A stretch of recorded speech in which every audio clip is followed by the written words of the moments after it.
Rasulullah sallallahu alaihi wasallam Qala Rasulullah sallallahu alaihi wasallam idza jama'a ahadukum fala yanzur ila al-farji fa innahu yurisul amal wala yusirun kalama fa innahu yurisul farasa.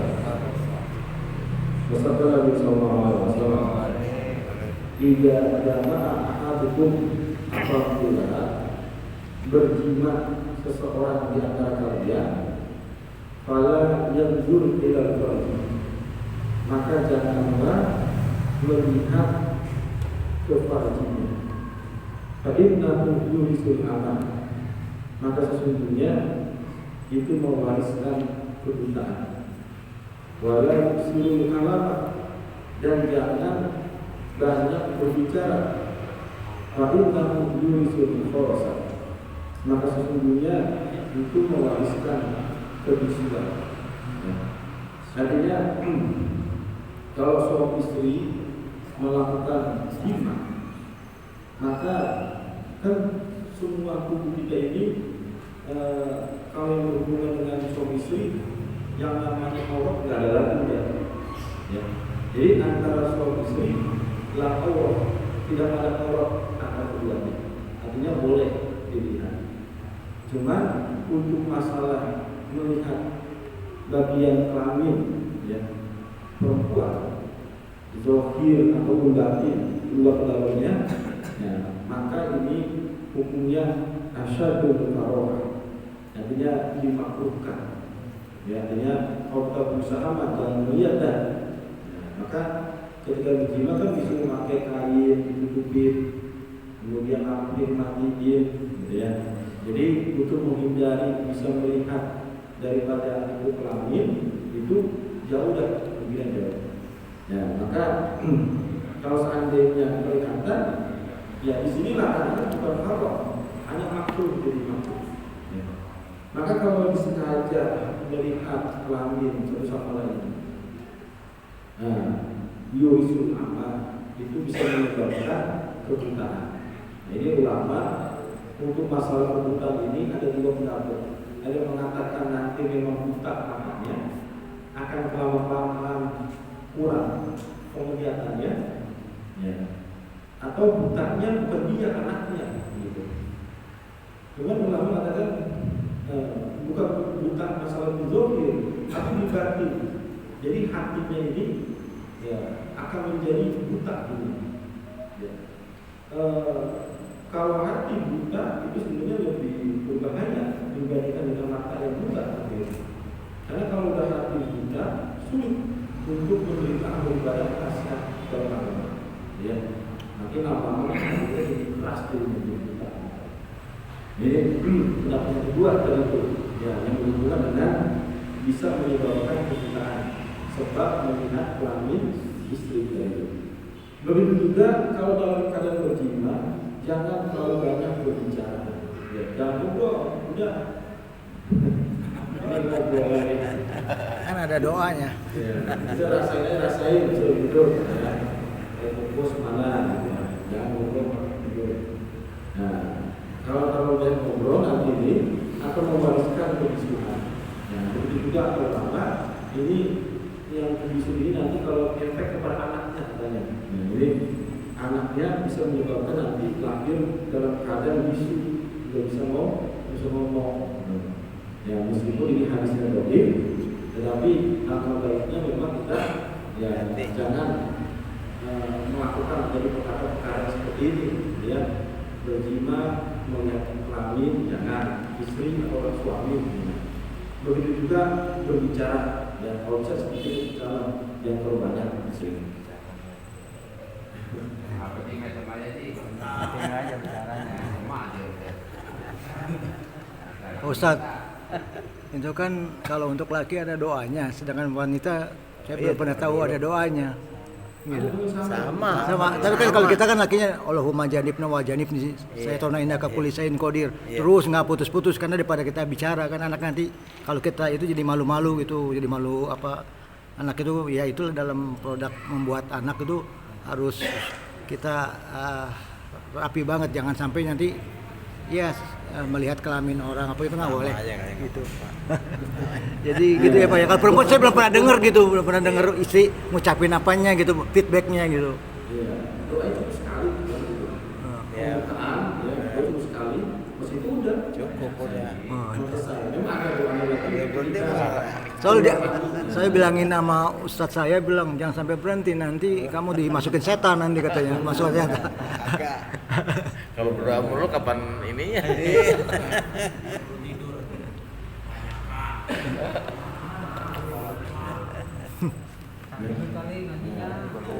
Artinya ini dalam tata cara beriman ya. Kalau masalah doanya mah sunnah gitu ya. Jadi kalau kita lupa baca doa, memang nanti dibantuin sama setan. Ya, itu setan. Itu angin setan. Kalau anak itu Kalian ya. kelakuan seperti itu jadinya. Iya. Katanya dibantuin sama setan. Ayo jangan lupa sebelum pembukaan baca doa dulu. Iya. Gitu ya. Sama suami istri begitu juga. Biasanya juga nggak bisa melihat daripada keadaan kita dalam keadaan seperti itu. Kemudian Rasulullah SAW Idza ja'alti isba'iki fi udunayki sami'ti sharirul kautsari. Bersabda Nabi sallallahu alaihi wasallam, idza ja'alti isba'iki, apabila engkau menaruh kedua jarimu di udunayki, di kedua kupimu, sami'ti sharirul kautsari, kamu dengarkan, ya, kamu tentu mendengar seruan surga. Ya, artinya seruan surga ini adalah bunyi air. Jadi surga Kausar. Jadi di dalam surga itu ada sungai. Ya. Maka sungai itu ada cabangnya. Seperti mana itu bulan Rajab ini ada sungai, namanya Sungai Rajab. Di sini ada namanya Sungai Kausar, yang dimana sungai ini memang khusus buat Nabi Muhammad SAW dan umatnya. Artinya untuk menikmati daripada sungai ini, ya Nabi Muhammad dan umatnya. Dan Nabi Muhammad memberitahu akan daripada di dalam surga itu ada sungai Kausar. Bahkan di dunia ini kita bisa mendengar akan daripada bunyi air gemericik sungai tersebut airnya. Bagaimana caranya? Di kuping kita dua-duanya amat tunjuk dimasukin begitu. Nah itu kita itu dikatakan sungai Kausar bunyinya, bunyi airnya. Nah jadi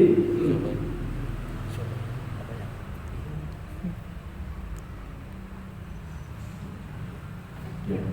Jadi menandakan bahwa memang di dalam surga itu ada namanya sungai. Maka dalam hadis lain dari Sayyidina Aisyah juga, Inna Allah aqoni nahar fil jannah. Sesungguhnya Allah telah memberi aku sungai di dalam surga. La yaqulu ahadun asbi'aihi fi udunayhi ila sami'a qawirahu. Tidak akan masuk seorang ya akan daripada kedua tunjuknya dimasukkan ke dalam kedua kupingnya kecuali dia mendengar seruan, artinya bunyi air sungai tersebut. Kalau saya bertanya, untuk kaifa? Kalau kuli asbi'aiki, masukkanlah kedua jarimu wasadda udunayni dan tutuplah kedua kupingmu. Usamma'a min huma qariwa. Kau mendengarkan daripada keduanya gemericik daripada bunyi air tersebut. Nah itu artinya untuk mengetahui sungai yang ada di dalam surga, khususnya Sungai Kausar yang memang dikhususkan oleh Allah Subhanahu Wa Taala kepada Nabi Muhammad dan umatnya, maka kita sekarang bisa mengetahuinya dengan cara itu memasukkan kuping kita dengan dua kulit itu. Amal itu dikatakan suara sungai Kausar, ya. Dan hanya Nabi memberitahu saja bahwa di dalam surga ada sungai namanya Sungai Kausar. Ya. Itu hadiah dari Allah Subhanahu Wa Taala. Ya, dibuat juga dengan surah Inna A'tayna Kausar. Ya. Kemudian, Qala Rasulullah SAW, "Idza jalastum fahlahu, na'alakum tastarihu abdanukum." Bersabda Nabi SAW, "Idza jalastum, apabila kalian duduk, fahlahu, maka lepaskanlah ni'alakum, akan perompak kalian, tastarihu abdanukum." Ya. Telapak artinya telapak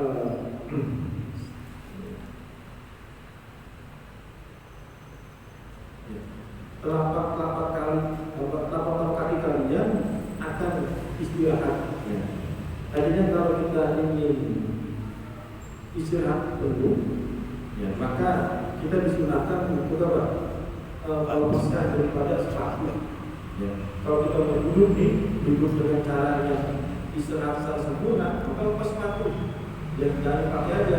Gitu. Bahkan kalau duduk di bangku juga sama untuk melepas daripada sepatu.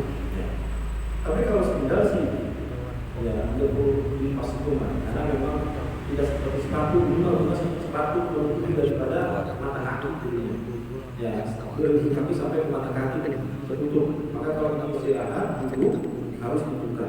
Ini menandakan bahwa dari bawah kaki kita sampai atas kepala ini itu dalam kondisi istirahat. Kalau kita pakai sepatu tidur itu nggak nyaman jadinya. Ya, bahkan bukan kata istirahat gitu. Ya. Maka untuk mendapatkan istirahat yang betul, ya harus terbuka. Ya. Sendal itu termasuk sendal. Cuma kalau yang kuf itu kan kufair, seperti kaos kaki itu nggak usah itu kan. Ya, kaos kaki kita pakai ini, itu pakai kaos kaki boleh saja itu kan, atau itu kaos kaki boleh. Ya, tapi kalau sepatu sendal itu harus dibuka. Ya. Artinya sunnah saja itu sunnah. Ya sunnah dibuka agar bisa mendapatkan istirahat yang sempurna, terutama pada kaki kita nih, gitu ya. Nah, hari capek, maka sepatu dengan berjalan misalnya, ya, maka kalau istirahat dibuka semuanya.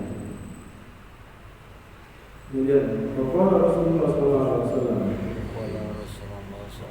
"Idza jalasta fi sholatika, fala tatrukanna sholata 'alayya, fa innaha zakatu sholati." Bersabda Nabi SAW, "Idza jalasta fi sholatika, apabila kamu duduk di dalam sholatmu, fala tatrukanna sholata 'alayya, maka janganlah kamu meninggalkan, ya, membaca salawat atasku. Fa innaha zakatu sholati, maka sesungguhnya salawat itu adalah pembersihnya sholat." Nah, ini hadis menunjukkan akan daripada kalau kita sholat kemudian posisinya dalam keadaan tahiyatul akhir, maka wajib membaca sholawat. Ya, salawat kepada Nabi. Ingat ini tasawuf akhir. Kalau dalam tasawuf awal itu sunnah. Ya, seandainya membaca tetap sah juga, cuma sunnahnya dapat. Nah, tapi kalau dalam tasawuf akhir ini menjadi wajib atau menjadi salah satu rukun ya di dalam sholat itu membaca salawat. Maka di dalam salawat yang paling sedikit adalah Allahumma sholli ala Muhammad. Ya, Allahumma sholli ala Muhammad, ya, wa ala ali. Nah, itu paling sedikitnya. Kalau paling sempurnanya ya membaca salawat Ibrahimiyah. Iya. Nah, ya, itu yang sempurnanya. Maka jangan sampai lupa tuh kalau di dalam tahiyat akhir di dalam membaca salawat pada Nabi. Karena itu sebagai apa? Zakat sholat, pembersihnya sholat. Ya. Di dalam menyucikan ibadah kita, terutama di dalam ibadah sholat, kalau tidak membaca salawat, jadi seakan-akan masih kotor. Makanya menjadi wajib. Ini hanya menandakan bahwa salawat itu wajib dibaca ketika sholat, terutama tuh di tasyahud akhir. Ya. Ini dalilnya ada Nabi menunjukkan seperti ini.